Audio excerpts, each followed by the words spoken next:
سلام على الحباب وسلامي بني بنين معطر بالورد والياسمين والزهر في مراش الفضة على كل الغزالات والغزالين. نتمنى يا الحباب تكونوا كاملين بخير وعلى خير وفي أتم الصحة والعافية. ودائما نجدد الشكر ديالي لكم على تشجيعاتكم وتعليقاتكم وكلامكم الطيب. شكرا لكم بزاف ومرحبا بكم معايا في حكاية جديدة من عالم ألف ليلة وليلة. من تتكرس لاله شهرزاد لاله البنات كتحكي المولاي سلطان شهريار. نتمنى هاد الحكاية تنال إعجابكم. إيوا نقولوا بسم الله.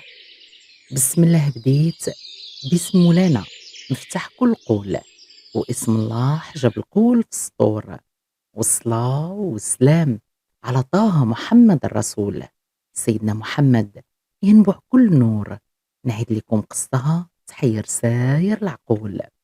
قصة من عالم السحر والخيال، عالم ألف ليلة وليلة. حكايات تحكيها زينة البنات اللي بالعقل والفطنات ميزات، وراسها مسيف مسرور سيف سلطان عتقات، ونشات شلاع ويتقات. وبدات الألف حكاية بحكاية حتى كملات ليلة وألف ليلة. عقل السلطان حيرات بالحيلة والكلام الحلو، قلبه أسرات. ومن بين يديها كان طفل صغير حمل وديع، شغلو الشاغل يسمع حكايات شهرزاد، يستمتع بصوتها الأخاد، يستنشق عطرها الجداب. كل كتاب الحكايات هدونات وزمات. وكان السلطان كل ليلة من بعد الفصل في أمور البلاد والعباد يجري لمكانه المعهود، اللي بالحرير مفروش وبخيوط الذهب مطروز، وعلى ضو فانوس من فضة يجلس ويتأدب ويطول الشوف ليلات البنات في عيون اللي نساته كيد نسى، ويقول حكي وبدعي يا شهرزاد. ترد وتقول الأمر والطاعة لمولاي السلطان، بالغنية سلطاني وتاج راسي، أنه كان يا مكان قديم الزمان وسالف العصر والأوان. أرض مصر المحروسة كان سلطان عظيم الشان، عنده جوج الوزراء كانوا بزوج شقايق. ما شافت العين لا في زمانهم ولا في الزمان اللي سبقهم، شي وحدين بحالهم في خدمتهم وفي كفاءتهم، في أمانتهم وحبهم للبلاد وخدمة العباد. الكبير كان سميتو شمس الدين، والصغير سميتو نور الدين. كان شمس الدين هو الوزير الأعظم، رجل كتبان عليه الحكمة والوقار. كان قاصح بزاف، ولكن كلمته كلمة حق، كيشوف الدنيا من دار الحكمة والتقاليد. وكانت الكلمة ديالو مسموعة في الديوان بحال شي سيف قاطع، ما كيحمل كلمته تنزل الأرض.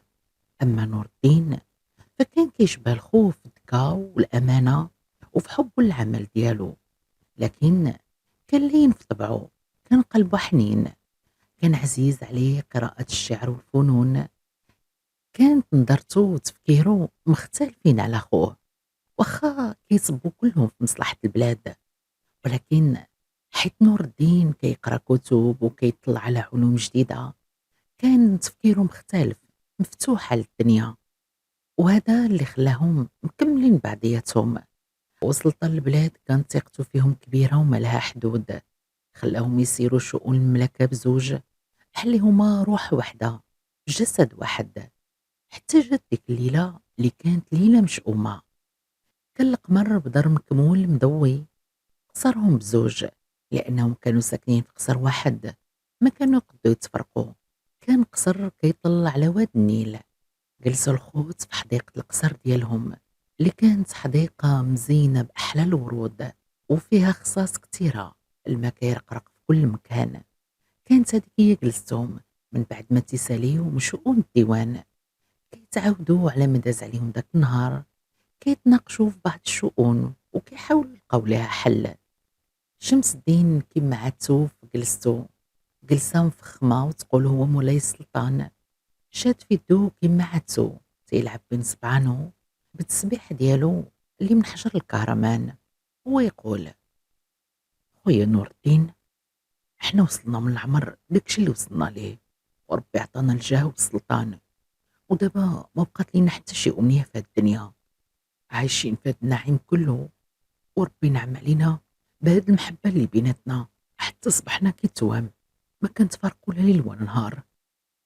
ودابا ما بقات ليا غير أمنية وحدة في هاد الدنيا كلها، من غير أنني نشوفك فرحان ونزيدو نثبتو هاد المحبة اللي بيناتنا والقرابة ديالتنا برباط اللي يدوم حتى من بعد ما ماتنا. تبسم نور الدين اللي كان جالس جلسة مقفزة كيما عادتو، وبين يديه عنقود العنب كي ياكل فيه. قول يا خاي، اشنو في راسك وفاش كتفكر؟ راك عارف حبك في قلبي كبير، وراك عارفني ما نقدر نتفرق عليك. هو يقول شمس الدين، قررت نمشي نخطب شي بنت من بنات العيان هاد السيمانة، وحتى انت خاي خاصك تزوج، ولا كتب الله ورزقنا ربي بشي بنية ورزقك انت بشي وليد غادي نزوجوهم من بعضياتهم، وهكا يبقى زيتنا في طريقنا وحتى حاجة ما تفرقنا. نور الدين قفز من الفرحة ووجهه نور وضوى وقال: هذا أحسن رأي يا خويا، من زمان وأنا كنعينك تفتحنا في موضوع الزواج. راك عارفني كنحشم منك وما كنقدر نقرر حتى شي قرار بلا بيك، وهذا عهد بيني وبينك، هذه أحسن أمنية تمنيتيها وغادي نحققوها إن شاء الله. شمس الدين كيما عادته ما كيبانوا عليه انفعالات على وجهه، ما كانت تبان عليه لا فرحة ولا حزن، وجهه جامد وصامت. كمل كلامه في نبرة جادة بحال اللي كيهضر في الخدمة خاوية من المحبة والأخوة، وقال: ولكن بشرط، إلا ولدت أنا بنت الصداق ديالها غادي يكون 3000 دينار ديال الذهب، وجردة مجردي ديال الجيزة، و10 ديال المماليك. وإلا كنت أنا غادي نولد الولد غادي نعطي لبنتك نفس اللي كان غادي يعطي ولدي لبنتي. الوزير نور الدين الخو الصغير غير سمع هاد الكلام ما عجبوش، وجهه بان عليه الغضب، حس بحال اللي تكب عليه كاس الماء بارد، وتقول بحال اللي برد المحبة اللي في قلبه. وقال: خويا، واش حنا دابا كنهضروا على شي بيعة وشرية ولا على صلة الرحم اللي بغينا نوطدوها بعضياتنا؟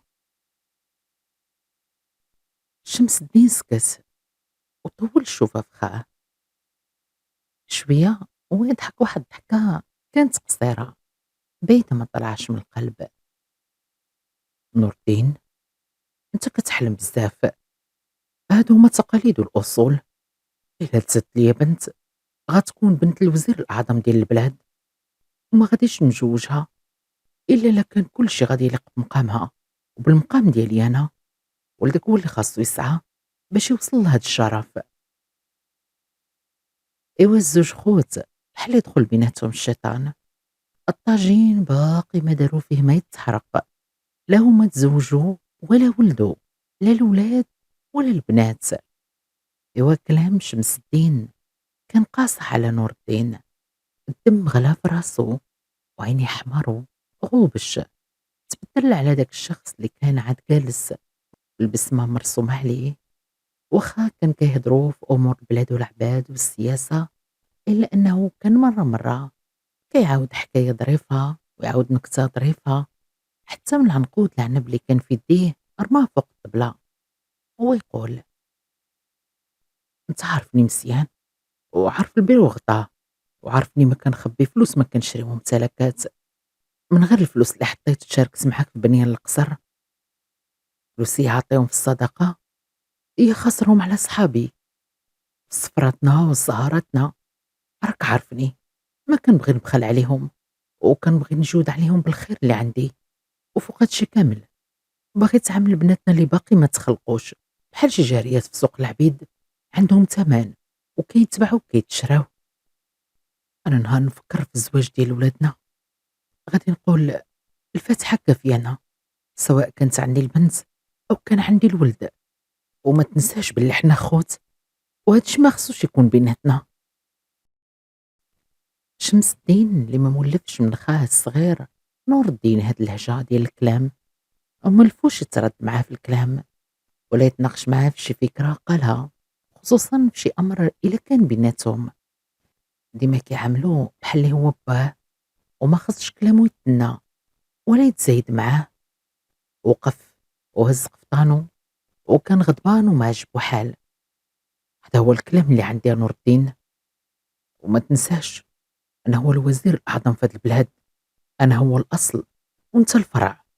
أنا شاني عظيم واللي دار له قيمة في هاد البلاد ولا وسط القصر ولا حتى من السلطان، كلشي على وجهي وعلى ودي أنا، لأن مقامي عالي. هكا إلا تزادت عندي بنت غادي تكون بنت الوزير الكبير، ماشي سهل يديها ولدك، واللي خاصو يفرح بهاد الشرف ويفرح أنني قبلت نتناسب معاه ونعطيه بنتي. إيوا الحديث بيناتهم العود فاش يصلح الجرة، ولكن كما كيقولوا جاي كحلها عماها. الهضرة زاد جرحات نور الدين في قلبه، حس بالحقرة. فعلا هو ديما عايش في الظل ديال خوه الكبير، وديما خوه كيحسو بأنه أقل منه، ولكن ما كانش كيعطي لهاد الشيء أهمية كبيرة. كان كيحترمو بزاف ودايرو في مقام باه، وأي حاجة صدرات من خاه الكبير كيتقبلها بصدر رحب. لكن كلامه اليوم كان كلام كيسم ليس ليه مع العظم. ياك خاي، وليتي كتعايرني بالفلوس، وليتي تعايرني بمقامك، ولينا نتساوموا على ولادنا بحال اللي غادي نبيعوهم ونشريوهم في السواق. راني قلت لك هادشي اللي عندي، وكلمتي هي اللي غادي تمشي، ولا ما عجبكش الحال هادشي اللي عطا الله. ايوا اسمع اخويا الكبير، وطرطق ودنيك معايا مزيان. كنحلف بالله لا خلق السما بلا عوامد ما نبقى في هاد المدينه اللي فيها انت، ونحلف ان ولدي الا تخلق ما غادي يدي بنتك ولا يجي يخطبها حتى يكون كبر منك في المقام والسلطان، ويخلص صدقة من ماله الخاص. شمس الدين أول مرة كيشوف خاه على هاد الحالة، بقى غير مبهوط فيه. جاتو الهضرة قاصحة ماشي عوايد نور الدين. فرقوا المجمع هما غضبانين من بعضياتهم وقاطعين الغا. في ديك الليلة نور الدين ملي رجع لغرفتو بقى جالس كيخمم. كلام خا والحقرة اللي حس بها دارت له غصة في قلبه، وحس بأنه آل الأوان باش يتفرق على خاه، وحتى هو يحاول يبني راسو من ضو جديد، ويثبت ليه بأنه حتى هو يقد يكون عنده سلطان ومكانة كبيرة، وما غاديش تكون بفضلو ولا تحت جناحه.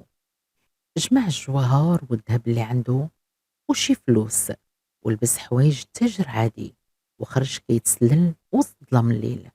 قبل ما يطلع ضوء الصباح ركب على عودو وهرب من مصر كلها. ما قال حتى واحد فين غادي، ولا شافو حد ولا حس بيه. بقى غادي ايام وليالي كيقاوم العطش والجوع، قلبو كيتشوى على فراق بلادو وحتى على كرامته اللي جرحها ليه خاه. بقى غادي هايم في ملكوت الله، قطع سحاري وغابات، حتى وصل لواحد المدينة بعيدة وعامرة كتطلع على بحر، مدينة ديال التجار البواخير سميتها البصرة. وقف نور الدين قدام الباب الكبير ديال المدينة، وقف غريب وبراني ووحداني. شاف البحر اللي قدامه وقال مع راسو صافي، هنا غادي نبدا حياتي من جديد، وهنا غادي يعرف خويا شمس الدين شكون هو نور الدين ديال بصح. وهذا ما كان يا سادتي يا كرام، ما نكملش لكم الحكاية، هذا محال. ومن بعد ما تفرقوا الخوت وكل واحد مشى يعيش حياته، إوا هو نور الدين غادي يبدا حياته في هذه المدينة جديدة في البصرة، اللي كان ديك الساعة هي القلب ديال التجارة. السفن جايين والسفن ماشيين. دخل نور الدين لداك السوق، ما بقاش يفكر بحال وزير، ولكن صبح يفكر بحال تاجر. داك الذهب اللي كان عنده نفعه بزاف وخلاه يبدا تجارته الخاصة به، وبدا يشري في العطور وفي اللؤلؤ، وبداك لسان الحلول اللي عنده والذكاء والفطنة اللي سنين هو كيتعلمها في دروب السياسة خلاتو في وقت قصير سميتو صبحات مسموعة في كل مكان وعلى كل لسان. وكان مشهور بسمية نور الدين المصري، الراجل اللي كلمته ميزان واللي كيعرف يجبد الفلوس من فم السبع. وهاد الصيت اللي داع في وسط مدينة البصرة سمع به السلطان.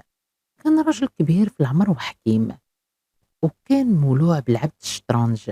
وصل مسامعه أنها التاجر نور الدين المصري اللي كان غريب على البصرة وتشهر فيها في وقت قياسي وقصير.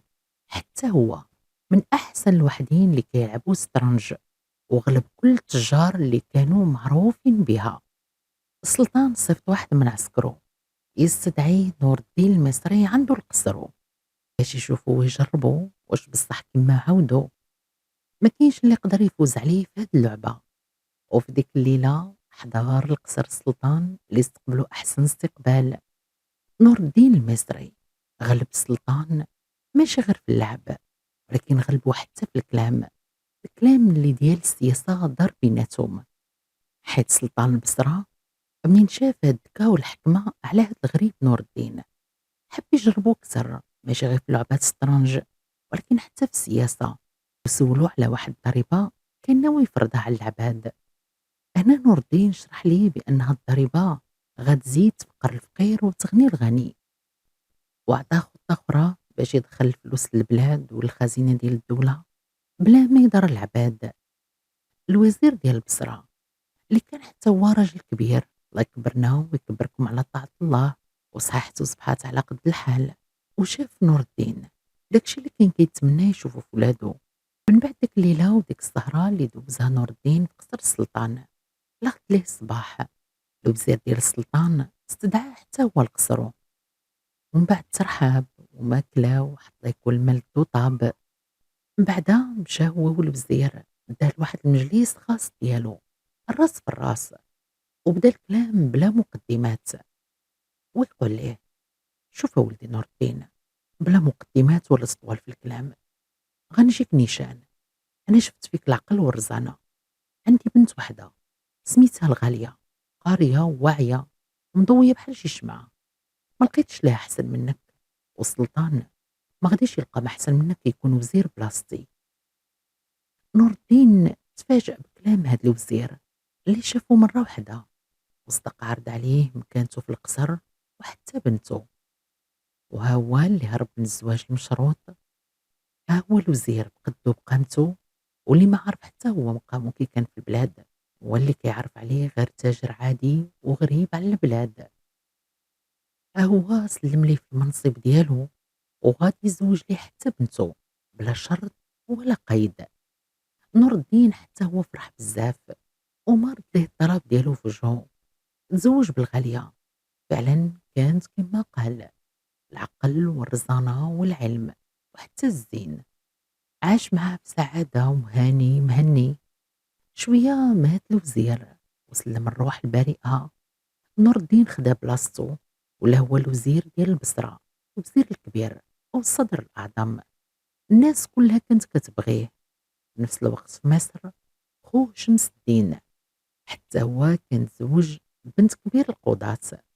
والأقدار لعبات لعبتها، وسبحانه اللي خالق هذا الكون هو اللي تيدبر التدبير. عيلتهم زوج، مرات نور الدين اللي في البصرة ومرات شمس الدين اللي في مصر، حملوا في نفس الوقت. دوزوا شهور الحمل وفي ليلة واحدة تحت قمرة واحدة شد الوجع العيالات بزوج. في مصر شمس الدين ولدت ليه مراتو بنية كتحمق بالزين بحال شي طرف ديال القمر، سماها ستي الحسن. في البصرة نور الدين ولدت ليه مراتو وليد ضاوي بحال البدر، سماه حسن بدر الدين. نور الدين كانت فرحته ما ليها مثيل، ولكن وسط هاد الفرحة رجعت ليه الحلفة ديال زمان. شاف ولدو الرضيع وقال: يا ولدي، تكتب عليك مصير كبير قبل حتى ما تخلق. دازت أيام وشهور وسنين. حسن بدر الدين كبر في البصرة، تعلم ركوب الخيل وتعلم العلم والسياسة. كان شاب زين وعقله كبير. وباه نور الدين كان كيحماق عليه، وحتى هو كان كيحماق على باه. كانوا دايرين بحال الصحاب. كانت الحياة زوينة، عطيهم كل شيء، المال والجاه والسعادة وحب الناس. ولكن سبحان ملو الدوام. في يوم من الأيام نور الدين مرض وطاح في الفراش طيحة واحدة. حس براسو صافي، الأجل ديالو قرب. واللي زاد وكمل عليه في مرضو بالفقصان اللي تفقس. هو أن السلطان اللي كان كيبغيه وداير ليه مقام مات، وجا بلاصتو سلطان جديد شاب طايش ما كانش كيحمل نور الدين، حيت ديما كان كينصحو وما باغيش شي واحد يقول ليه لا ولا يعارضو في أي مسألة هو كان موافق عليها. عيط نور الدين على ولدو حسن بدر الدين اللي كان ساعتها وصل 20 عام بالتمام. جبد ليه واحد الرزمة ديال الحرير من تحت مختو وقال ليه بصوت عيان وسخفان: ولدي حسن، هذا هو سري، أنا ماشي من البصرة، أنا نور الدين وزير مصر، عندي خويا تماك الوزير الكبير سميتو شمس الدين. وعاود ليه القصة كلها، القصة ديال الحلفة والحقرة اللي حس بها والهروب في ديك الليلة. حسن كان كيسمع ودموعه نازلين، بقى في باه لأنه ملي كان كيعاود القصة كان متأثر بزاف. أولدي، كمل نور الدين كلامه، كلشي مكتوب في هاد الوصية، فيها أصلك وفصلك وعنوان عمك في مصر. وأنا ولدي حلفت حلفة وحدة أنه إلا جابتك الأقدار وكنتي غادي تزوج بنت خويا، إلا كانت عندو بنت ما تقدم ليه حتى تكون كبر منه في المقام والجاه. أنا دابا سيد في البصرة، ولكن هاد المهمة غتبقى ليك انت، غادي تمشي لمصر بفلوسك وجاهك وتخطب بنت عمك. راه على ما سمعت أنه ولد بنت واسمها ست الحسن، هكا غادي تصلح داكشي اللي تهرس بيني وبين خويا، وهذا هو الورث ديالك ديال بصح. عطاه واحد الحجاب صغير، واحد الحريز، وقال ليه: هادي فيها تراب من مصر، عمر هاد الحجاب يفرقك. غمض نور الدين عينيه وسلم الروح البارهة، وخلى ولده حسن بدر الدين مع وصية بحال النار في وسط يديه، مستقبل بحال الظلام ما عرف عليه والو. الموس ديال نور الدين قلب كل شي، يلا دفنوه بسلطان طايش ديال البصرة بين على نيابو. كان حاقد على نور الدين وبغى ياكل ليه رزقه، لأن السلطان اللي قبل منه كان كيخدقوه بالهدايا وبالعطايا على ود قراراته السليمة وعلى ود كل ما كان كيقدمو على ود البلاد. وهكا بين ليلة ونهار خرج قرار: كاع الفلوس والقصور ديال نور الدين غيصبحوا ديالو، ويتم القبض على ولده حسن بدر الدين بتهمة أنه مخبي الفلوس ديال الدولة. الغالية مو بنت الوزير القديم كانت مرا ذكية وفطينة، هادشي اللي ورثاتو على باها. عيطات على ولدها في وسط ظلام الليل، قالت ليه: أولدي، ماشي وقت البكا هذا، سلطان باغي راسك وباغي رزقنا، الوصية ديال باك ماشي غير ورقة، هي طريق النجاة ديالك. عطاتو اللي قدرات عليه من الذهب والجواهر والياقوت والمرجان، لبساتو حوايج ديال واحد فقير خدام في السفن. سير المرسى دابا، ماشي من الطريق الكبيرة، هرب لمصر، سير عند عمك، كمل الوصية ديال باك فيها حياتك وحياتنا. باس حسن بدر الدين يدمو راسها ودموعهم سرسبين على خدودو كيحرقوا من قوة العافية اللي نطلو في قلبه. خرج من واحد الباب سري ديال القصر وكيسمع تقرقيب ديال العسكر كيهرسوا في الباب الكبير. هرب حسن بدر الدين في الدروبة ديال البصرة وقلبه كيضرب بحال شي طبل، ماشي من الخوف ولكن من المجهول اللي كيعاينو. وحتى أنه صباح شاف أي واحد كيشوف فيه تيسحب له وهو جاسوس السلطان. وصل لمرسى، ولكن لقى العسا شديد عليها وكل العسكر كيعرفوه، عارفينه مزيان وحافظينه.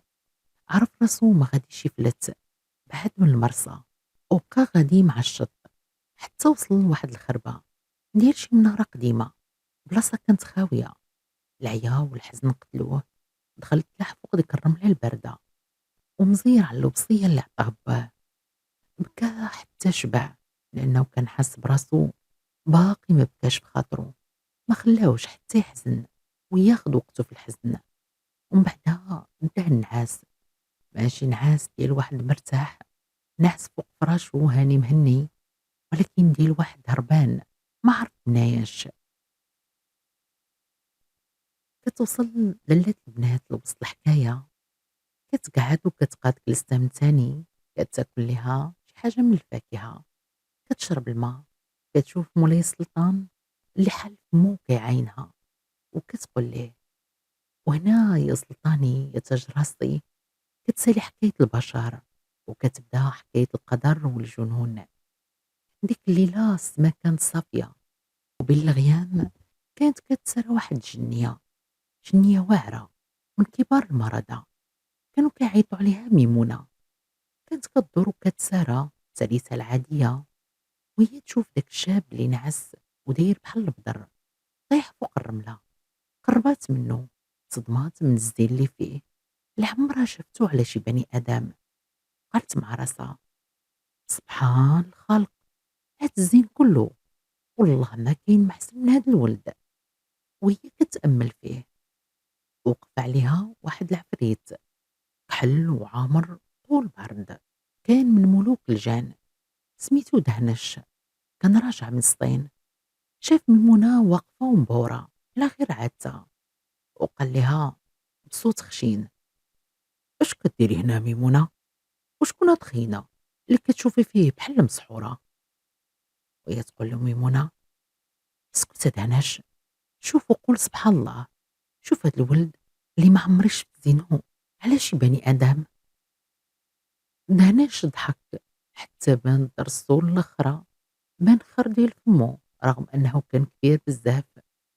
ما أحسن منه، سيري راكي باقا على نيتك، يلا خليت دابا في مصر. واحد البنت إلا شافت بني آدم غيتصدم من الزين اللي فيها وغتبقى غير حل فمو. بنت الوزير شمس الدين، سميتها ست الحسن، والزين ديالها كيطفي الشمس. ميمونة تعصبات وما عجبها كلام دهنش وشكات أنه تيقلل من هدرتها وتيكذب عليها. كتكذب، قلت لك هاد الولد ما كاينش في الزين بحالو. ويرد عليها دهناش: لا كاين، هادي اللي قلت لك حسان منه. بقاو مضاربين تا قربوا يتناتفوا، قربوا يديروا اليدين بعضياتهم. وفي الاخر هو يغوت دهنش: صافي، باش نفضيو هاد الدباز اللي بيناتنا ونقطعوا الشك باليقين، غنهز هاد بني ادم ونعس ونطير بيه حتى لمصر ونحطو حداها ونشوفو شكون اللي غادي يغلب في الزين. ميمونة وافقات على الرهان، قربوا بزوج من حسن بدر الدين اللي كان في سابع نعسة كاع ما حس بهم. هزاتو ميمونة من كتافو وهزو دهنش من رجليه، هو مسكين ما في راسو والو ما في خبارو. وفي ديك اللحظة وتقول الرعدة ضربات، طاروا فيها بحال البرق، دازو فوق الصحاري والبحور في غمضة عين، خلاو البصرة وراهم غادي لمصر، غادي القدر اللي تكتب على هادو بزوج في ليلة دابزو فيها جوج الخوت. تقريبا فرمشة عين وصل لدهنش وميمونة لمصر. كانت المدينة ناعسة والنيل كيشعل بالضوء ديال القمر. مشاو نيشان لقصر الوزير شمس الدين، دازو من وسط الحيوط والصوار بحال الهوا، وصلوا للجناح ديال ست الحسن. كان بيت كيحمق بالفخامة والتاويل، ريحة المسك والعنبر كتعطعط منه. فوق واحد الناموسية ديال الخشب الأبنوس مرصعة بالعاج. كانت ست الحسن ناعسة، كانت فنة، شعر كحل بحال الليل، وجه منور كي القمرة في تمامها. دهنش وميمونة حطوا حسن بدر الدين حداها بشوية فوق الناموسية، وقفوا في القنت كيتفرجوا. ميمونة كتشوف هادي وكتشوف هذا، وقالت بشوية: سبحان الله، بحال تخلقوا لبعضياتهم وتقدر تخالط بيناتهم. كون ما كانتش هادي بنت وهذا ولد، تقول بحال الخوت ولا تويميا. دهناش حتى هو قال: عندك الحق ميمونة، ما نقدروش نقولوا شكون احسن من شكون، بزوجهم زوينين، واحد كينسك في الاخر. وهما كيهضروا القدر كيكمل طريقه. حسن بدر الدين تقلب في نعاسو، هو يفيق، حل عينيه ولقى راسو في بيت عمر شاف بحالو. وحدها بنت بحال شي حورية، ناض مخلوع كيسحبو واش مات ودخل الجنة ولا مازال كيحلم. ملي تحرك ست الحسن حتى هي فاقت، حلات عينيها، شافت معاها شاب زينو بحال القمر، غوتات من الخلعة. حسن نقز من ديك الناموسية مخلوع وقال: ما تخافيش يا لالا، والله ما عرفت راسي كيفاش وصلت لهنا. واش انا كنحلم؟ فين انا؟ ست الحسن شافت فيه وشافت في عينيه الصدق ماشي الخبز. ترخفات شوية وقالت ليه: انت في مصر، في قصر با الوزير شمس الدين. شكون انت وكيفاش دخلتي لهنا؟ ودير في راسك، ما تأذيني ما تقيسني، راهي الا غوت غيتقطع لك الراس في الحال. العسا دايرة بالغرفة ديالي. ملي سمع حسن بدر الدين سميت شمس الدين، الدم تجمد في عروقو. تفكر الوصية ديال باه، واش القدر جابو حتى لهنا بهاد السرعة؟ ويقول: شمس الدين، واش هذاك عمي؟ ست الحسن تصدمات: عمك؟ حسن بدر الدين جبد الوصية اللي كان مخبيها في صدرو وقال: أنا حسن بدر الدين، ولد نور الدين، وزير البصرة. با مات والسلطان كان تابعني وهربت منه. نحست على الشط وفقت ولقيت راسي هنا. ست الحسن شافت فيه وشافت داك الحرز اللي معلقو في عنقو، شافت ديك الوصية اللي كانت مكتوبة ومختومة، شافت في وجهو اللي تيشبه لداك الوصف اللي كان كيعاود ليها با على خوه اللي ضاع ومشى وسط الليل ما عرفو فين مشى. وكان ديما كيقول لها: راكي كتشبهي الخاي بزاف. عرفات بلي هادشي ماشي صدفة. قلبها ضرب ليه في الحال. قالت: انت ولد عمي.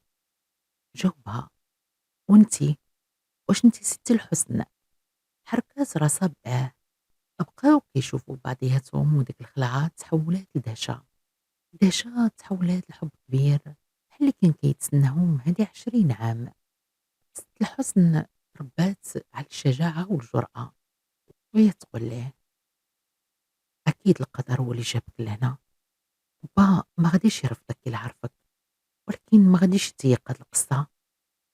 إلا حكى لك عمي على با غتعرف بأن طريقة تفكيرو ما كتآمنش بالصدفة.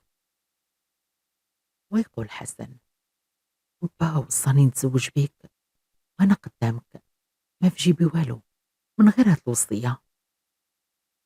وهي تقول له: ستي الحسنى، إلا كان القدر جمعنا بهاد الطريقة فتأكد أن حتى واحد ما غادي يفرقنا. حسن، واش قبلتي بيا مرة ليك على سنة الله ورسوله؟ حسن بحال اللي كان كيحلم وقال: آه، قبلت بيك ستي الحسن. ست الحسن عيطات اللي يضرب لهم الكحل في البيض، وعيطات على الشهود اللي كانت منهم واثقة عمرهم وصلوا الخبار لباها، كانوا تحت يديها. وفي ديك الليلة العفاريت والمرضى ما تيقوا اللي كيشوفوا قدام عينيهم. ميمونة ودهنش بقاو كيشوفوا حالين فمهم ومصدومين. تزوجوا العرسان ونفذ حسن الوصية. كان خاتم في يديه هدية من مو، لبسوه لستي الحسن وهي حيدات العقد الغالي اللي كان في عنقها ولبساتو ليه. بقاو مجمعين كيعاودوا على داكشي اللي داز. ما حسوش بالوقت، ولكن قبل ما يطلع الفجر قال دهنش لميمونة: صافي الصباح قرب، خاصنا نرجعو قبل ما يفيقوا. الرهان اللي بيناتنا كمل وحنا جمعنا بيناتهم. يلا نرجعو كل واحد بلاصتو. قرب دهنش وميمونة من حسن اللي بغى يقاوم، لكن حس بواحد القوة سحرية غلباتو. ستي الحسن حتى هي حسات بالنعاس كيغلب عليها وتيديها بزز منها. آخر حاجة شافها حسن هي وجه ستي الحسن كتسد عينيها. وآخر حاجة شافت هي حسن بحال اللي شي خيال كيتجر وسط الظلام. ميمونة ودهنش هزو حسن مرة أخرى ولكن عاوتاني تضاربوا. ميمونة قالت نرجعوه للبصرة، دهنش قال لا، إلا رجعناه غادي يقتلوه، حنا درنا غلطة اللي جبناه. وهما مضاربين بيناتهم في السما، هو يفلت ليهم حسن بدر الدين. طاح حسن من واحد العلو كبير لابس غير حوايجو، ولكن ما ماتش حيت القدر مازال ما كمل قصتو. طاح فوق واحد الكومة ديال تبن كبيرة حدا السور ديال واحد المدينة. ماشي مصر وماشي في البصرة، طاح في دمشق. الطيحة كانت قاصحة، فاق حسن بدر الدين مع الضوء الأول ديال الفجر على صوت الأذان اللي ما عرفوش فين كيتأذن، وريحة الياسمين. الحمو كله كيضرو وراسو كيدور بيه.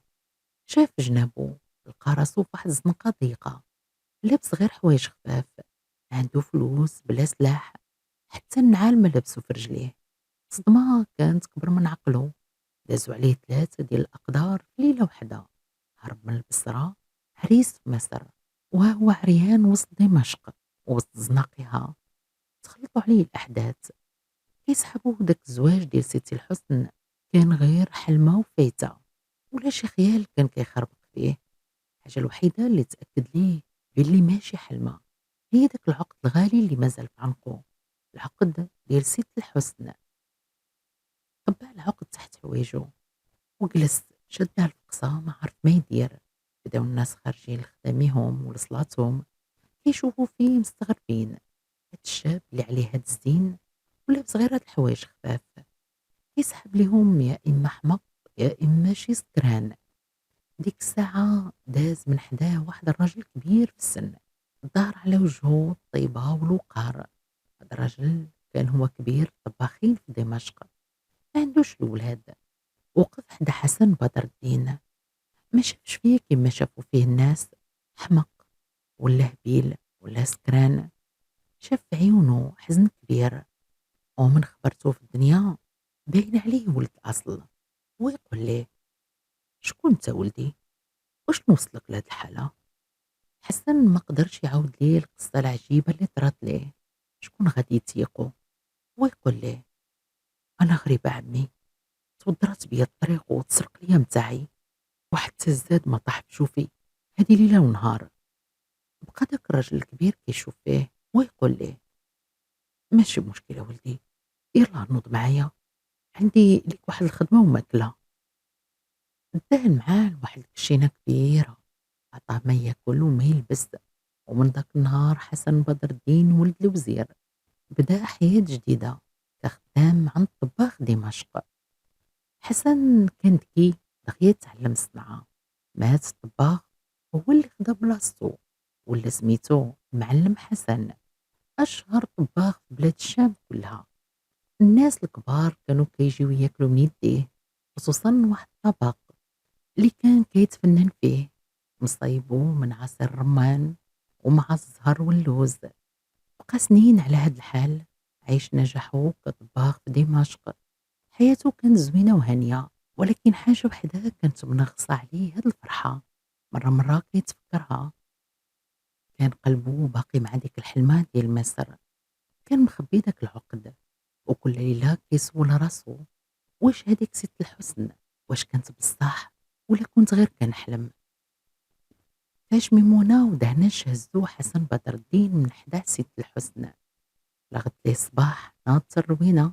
منين ناضت ولقات راسها بوحدها، شافت الخاتم في يديها وهي تغوت. جاوبها شمس الدين مخلوع: مالك يا بنتي؟ وراتو الخاتم وعاودت ليه القصة وهي كتبكي: كان هنا، كان ولد عمي هنا، حسن بدر الدين، تزوج بيا وطار. شمس الدين شاف الخاتم وعرفو: هاد الخاتم ديال خويا نور الدين. الوزير كان غيحماق، كيفاش طرا هاد الشي؟ واش هذا سحور ولا شنو؟ وشي سيمانات من بعد بانت على ستي الحسن علامات الحمل. كانت فضيحة كبيرة، بنت الوزير الكبير حاملة وما عندها راجل وبلا زواج. فكر شمس الدين يقتلها باش يغسل العار، ولكن تفكر الخاتم وتفكر خوه، وبنته حلفت ليه بأنهم تزوجوا وجابت ليه الشهود. قلبوا، قال ليه باللي بنته كتقول الصح.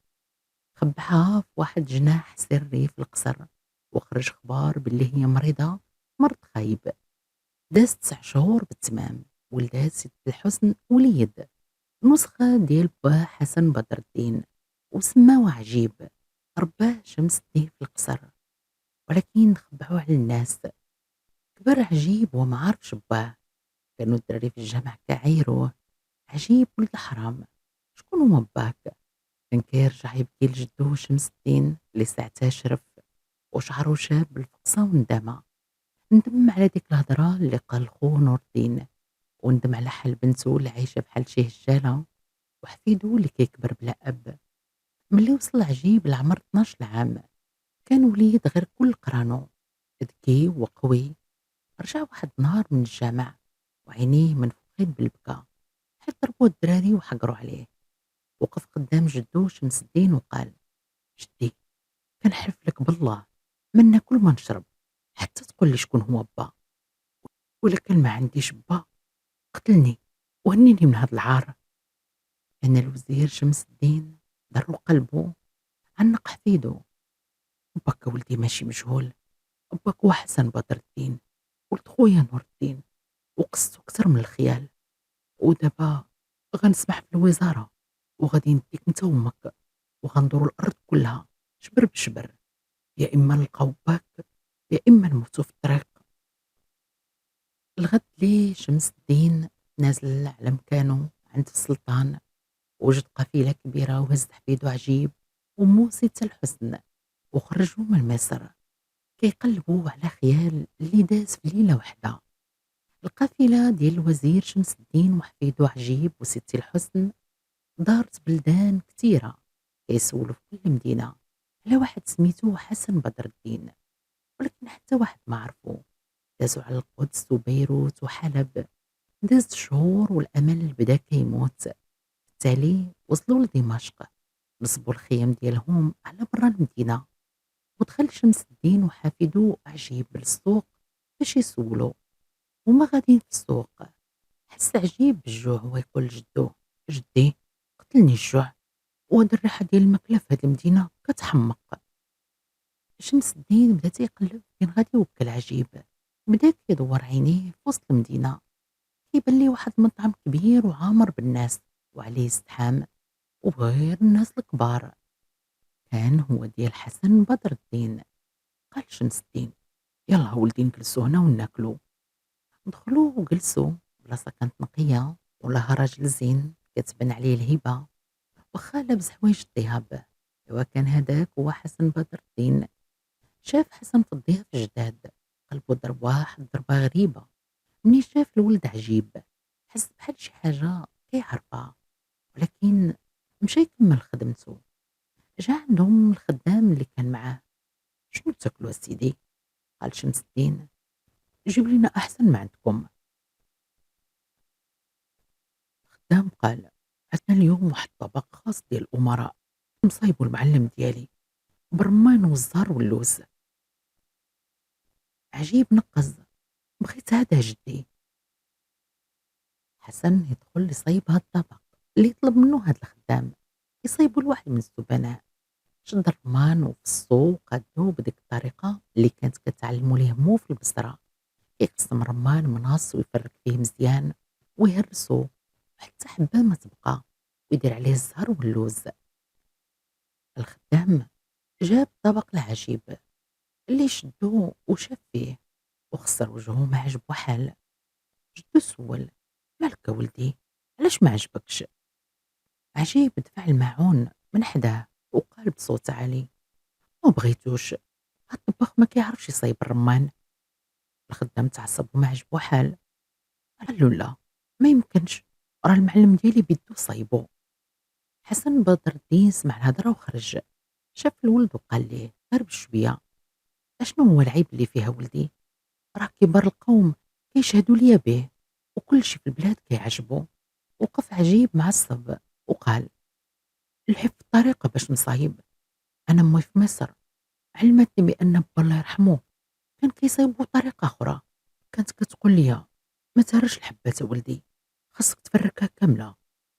وهاد الطريقه ديالك كتفكرني في با اللي عمرني شتو. ملي قال عجيب هاد الهضره طاح الماعون من يديه والدم تجمد في عروقه. مصر، با، وطريقة الرمان. هذه الطريقة علمتها ليه مو الغالية في البصرة، وكان كيسحب له حتى واحد في الدنيا ما كيعرفها من غيره. ولكن تفكر ديك الحلمة أن ديك الشابة اللي سميتها ست الحسن كان عاود ليها على هاد الطريقة ديالو، وحيت هي كان عزيز عليها الرمان، جاب الرمان وفركو ليها وراها الطريقة ديال تمو، لكن هاد الشي كان كيسحب ليه غير حلم. قرب حسن بدر الدين من الولد وكله كيترعد، هبط على ركابيه وشاف في عينيه، شاف في عينيه هو، شاف الشبه ديال مو باه، قال بصوت مخنوق: أولدي، شكون هي أمك؟ قال عجيب: أمي هي لاله ستي الحسن. هنا حسن بدر الدين دور عينيه جيت داك الراجل الكبير اللي كان جالس وحاني الراس، ما هدر ما تكلم غير حاني راسو، اللي حتى هو ناض وقت مصدوم. شوفوا، شمس الدين شاف فيه في وجه الطباخ، بانوا ليه الملامح ديال خوه نور الدين ملي كان شاب، وحسن شاف في وجه الرجل الكبير بانوا ليه الملامح اللي وصف ليه باه في الوصية. قال حسن بشوية: عمي شمس الدين. شمس الدين مني شاف فيه وتحقق منه بحال اللي شاف خاه صغير واقف قدامه بالغوات: حسن ولدي، حسن بدر الدين. تعانقوا وسط داك المطعم والناس كتشوف فيهم، حتى واحد ما فهم والو، بكاو بثلاثة بيهم. جبد حسن داك العقد اللي كان مخبي تحت حوايجو هادي سنين، ويقول ليه شمس الدين: هذا العقد ديال بنتي. شمس الدين جبد الخاتم اللي كان عنده، هو يقول حسن بدر الدين: وهذا الخاتم ديال امي اللي كان هداه بها با. كلشي ظهرو بان. حسن سد المطعم ديك الساعة ومشاو كيجريو للخيام اللي برا المدينة، ملي شافت ست الحسن راجلها اللي كان زواجو بها ديك الليلة بحال الحلمة، كل ما كان عجيب كون حسباتها حلمة، رجع ليها بصح وفي الواقع وقدامها. الغد ليه القافلة هزات رحيلها من دمشق ورجعات لمصر. سلطان ملي سمع القصة العجيبة أمر باش تكتب بالذهب، وداروا عرس كبير في مصر، 40 يوم و40 ليلة. تزوج حسن بدر الدين بست الحسن من تاني قدام الناس كلها، وعين السلطان حسن بدر الدين وزير بلاصة عمو شمس الدين اللي عيا وبغى حتى هو يرتاح. وهكا ديك الحلفة اللي حلف نور الدين في ليلة هو غضبان تحققات. ولدو تزوج بنت خوه، ولكن مقامه عالي، الوزير الأعظم ديال مصر. ونساتو من الأيام مرارة الفراق، ولدو الولاد والبنات. وديك صاح والفجر لاح، وسكتات ليلة البنات شهرزاد على الكلام المباح. نتمنى يا الحباب تكون عجبتكم حكاية الليلة، سلاتكم، دخلت الفرحة لقلوبكم، رسمت لي البسمة على وجوهكم. خليو لي تعليقاتكم وآرائكم اللي ديما كيهمني أنني نسمعها، وحتى نتلاقاو في حكاية جديدة. نخليكم في أمان الله.